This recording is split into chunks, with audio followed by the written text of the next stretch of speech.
Hi, I hope you're doing well. I found this really nice chord progression that I was just practicing and improvising with just then, and I want to show you it right now and show you a few things you might want to use along the way. So I'm in the key of E minor here. Knowing the key of a piece of music that you're improvising or trying to work out is really, really important, because quite frankly, you're going to know the right notes to play. I mean, right notes is subjective, but we're in the key of E minor. Basically, you've got a set of chords that come from any key, and I just got 3 of them.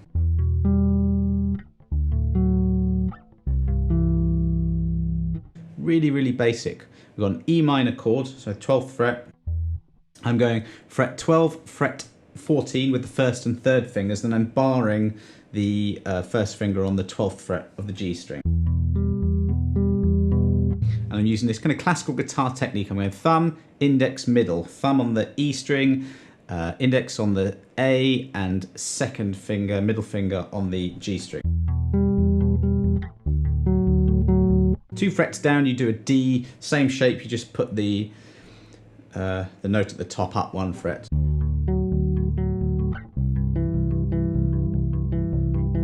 And 2 frets down is the same shape as that. So we've got E minor, D, and C. That's the chord progression. It belongs to the key of E minor. So any of the notes from the E natural minor scale will fit and will work. So when you're soloing or when you're improvising, that's quite a big consideration. You know, what notes can I play? So you've got your E natural minor scale. Coming from that, you've got your E minor pentatonic scale, which you're going to want to know in different portions of the neck and different shapes. That was just across all 4 strings. And if you add that note, which is your flat 5, to that you get a blues scale, which I was doing a lot, just a lot of the blues scale, just minor pentatonic with that flat 5 in. Works really well. It fits really, really well over this progression. Phrasing is really important, you know, what you do whilst you're soloing. I probably was overplaying there, but that was because, I'm just doing this for a lesson. And really that's an example of how I might practice. What am I practicing there? I'm practicing knowing the different patterns of the scales I was talking about across the fretboard. That was one thing I was conscious of, was just playing the right notes in different areas. But then to make it sound musical, the way to do that is to organize your notes into phrases. So there's one, just a short phrase. As we speak in sentences, I'm trying to organize the notes into musical packages, if you like, and just string a load of those together. Incredibly important is technique. I'm doing hammer-ons, pull-offs, vibrato, bends. I find that those articulations bring your bass playing to life, adds a lot of flair to proceedings, and that's really what you want. So make sure you know your hammer-ons, your pull-offs, your slides. Now the other thing I was thinking of was rhythms. Now we're going quite slow, okay? So at that speed, so those are 16th notes. So it's quite slow. 16th notes are quite slow at this tempo. You can even double those to get 30-second notes.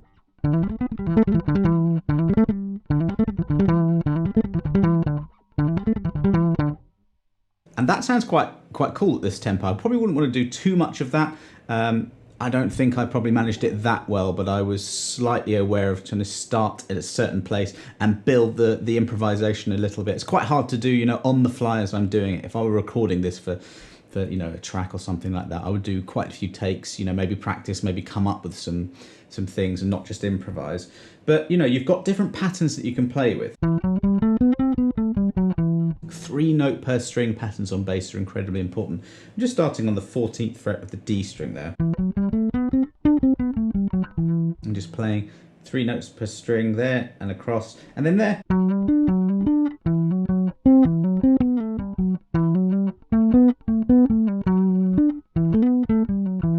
Do loads with just that little portion there. And if you string, a few of those shapes together, to have complete freedom when you're playing, you really do want to know the scales in different ways. There are many, many ways of actually getting about doing that. Learn it in 1 octave first. Know that the bass is all about patterns. Exactly the same one. Know how to play a scale off with a root note off your first finger, like that, maybe your second finger, also your pinky finger. I want to be able to play the same scale in a multitude of different ways, so that I'm not just confined to one area of the neck and one shape that I happen to know. So if I do a little slide there, I'm suddenly in a different shape. Doesn't matter though, because I know the pattern there. Plus I know where the note is, the note E. So look, those are 4 places where there is an E. And I know that any one of those notes, I can start the scale there. There's a combination of little methods, and ultimately, if you practice enough, you can disconnect from the thinking part of your brain and just let the ideas flow a bit. And that really does come from knowing the instrument really well. You've got to be quite serious about this. You've got to practice every day, if you can, just to get the layout of the bass really understood, the technique under your fingers, and then you can forget about that and you can concentrate on making music. I hope that gave you some ideas. Thanks very much for watching. Please do like, share the video, make sure you subscribe. I do a video every week. Like I said, there's a link below that I'm going to do just for the percussion backing track, and I'll put a loop of the bass chords, but obviously be able to play that yourself, and then you can practice all those things I told you about. Thanks very much. I'll see you next time.